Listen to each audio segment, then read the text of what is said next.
이 영상에서 우리는 한 나라의 자연 실업률을 변화시킬 수 있는 요인에 관해 이야기하고자 합니다. 우선 자연 실업률의 정의부터 살펴보겠습니다. 자연 실업률 NRU는 경제가 잠재적으로 완전 고용 수준의 산출량으로 생산이 이루어질 때 우세한 실업률입니다.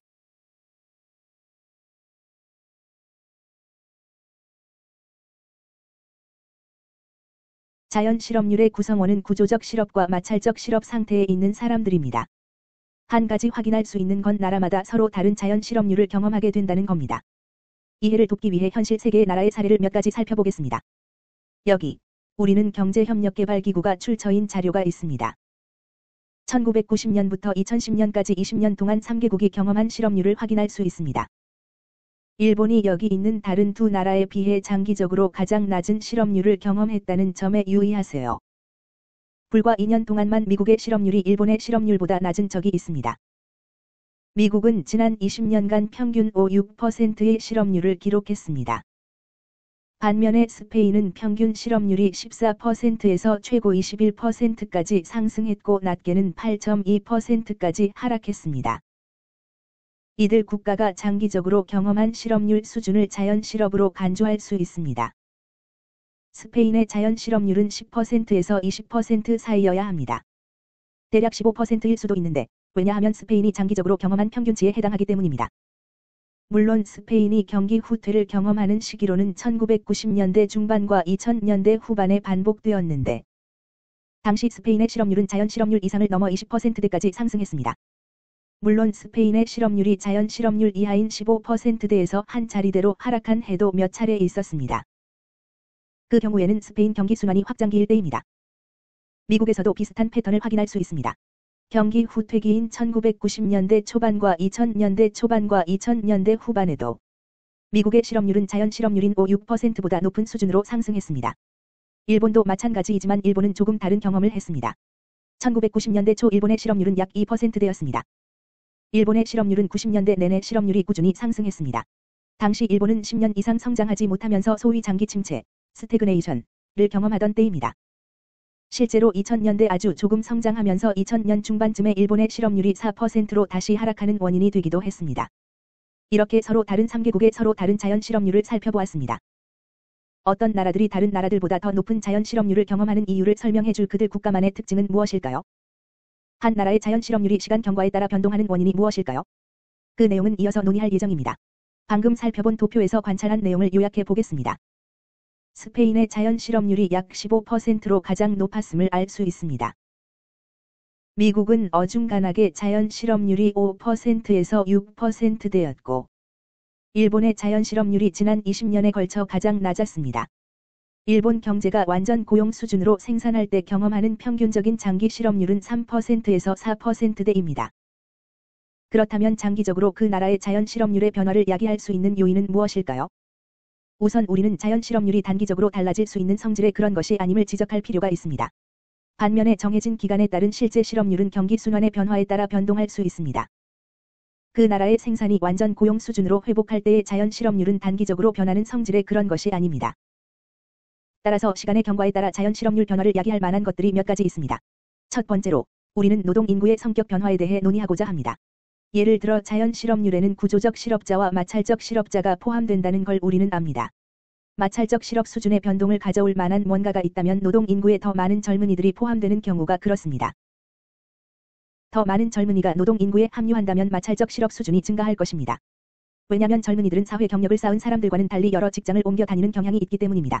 나이 든 사람들은 더 안정적이고 더 오랜 기간 한 직장에 머무는 경향이 있습니다. 반면에 젊은 사람들은 방금 노동 인구에 진입했고 우선 첫 직장을 구해야 하며 직장 구하는 시간에는 마찰적 실업 상태입니다. 또한 이들은 빈번히 직장을 옮기는 경향이 있어 마찰적 실업을 야기합니다. 노동 인구의 성격 자체가 달라지면 자연 실업률의 증가를 야기할 수 있는데 노동 인구에 진입하는 소수자, 여성 또는 이민자의 숫자가 증가할 경우가 있습니다. 이걸 두고 노동 인구에 진입하는 인구가 증가했다고 말할 수 있습니다. 이 같은 노동 인구의 확대는 노동 인구로 진입하는 젊은이의 인원 증가와 맞물려 있습니다.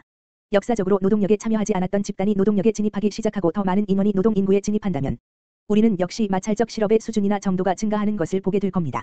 자연 실업률의 변화는 그 나라 노동자의 기술이나 역량이 해당 국가의 고용주가 요구하는 것과 서로 일치하지 않아 발생할 수도 있습니다. 예를 들어 기술 변화에 적응하는 노동자의 능력보다 기술이 더 빠르게 변한다면 우리는 구조적 실업이 증가할 것으로 예상할 겁니다. 따라서 우리는 기술의 변화로 인해 노동에 대한 수요가 변화하고 이는 구조적 실업의 증가를 초래할 수 있다고 말할 수 있습니다. 구조적 실업 증가와 자연 실업률의 증가를 야기할 수 있는 또 다른 요인은 세계화 효과입니다. 세계화는 재화와 용역 생산의 아웃소싱과 오프쇼어링을 주도합니다. 외국의 저임금 노동자들이 어느 나라에서 소비되는 재화와 용역을 갈수록 많이 생산할 테니까요. 앞서 그러한 재화와 용역 생산에 고용되었던 노동자들은 구조적으로 실직 상태가 될 수 있습니다. 그들의 기술력은 주어진 특정 시기에 실제 생산자들이 요구하는 기술과 양립하지 못합니다. 노동 인구의 성격 변화, 노동 인구의 구성비, 얼마나 많은 젊은이가 노동 인구에 포함되는지 여부, 노동 인구에 진입하는 사람의 증가 여부, 여성이든 소수자이든 이민자이든 상관없이 이런 것들이 마찰적 실업 수준을 변화시킬 수 있습니다. 그리고 세계화와 기술의 변화는 구조적 실업 증가를 유발할 수 있습니다. 여기서 설명한 요인은 한 국가의 자연 실업률 증가의 원인이 될 수 있습니다. 하지만 물론 이런 것들은 정반대의 방식으로 작용할 수 있습니다. 소수자, 여성, 이민자들이 노동 인구에 통합되면 마찰적 실업 수준은 감소할 수 있습니다.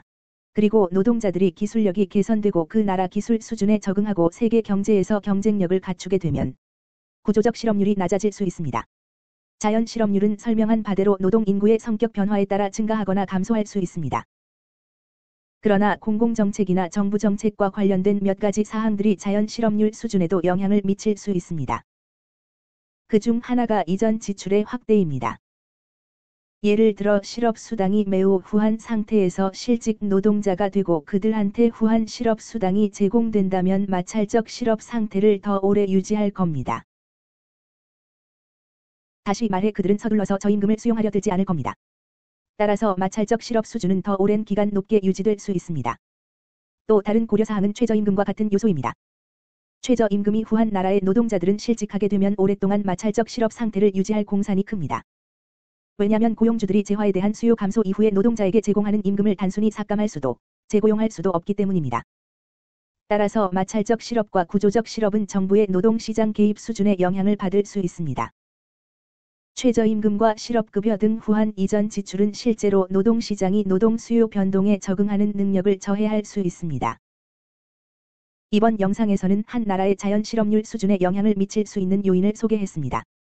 우리는 자연 실업률을 다시 정의했습니다. 우리는 노동 인구의 성격과 노동 시장에 대한 정부의 개입 규모에 기초해 서로 다른 국가에서 자연 실업률이 어떻게 달라지는지 살펴보았습니다.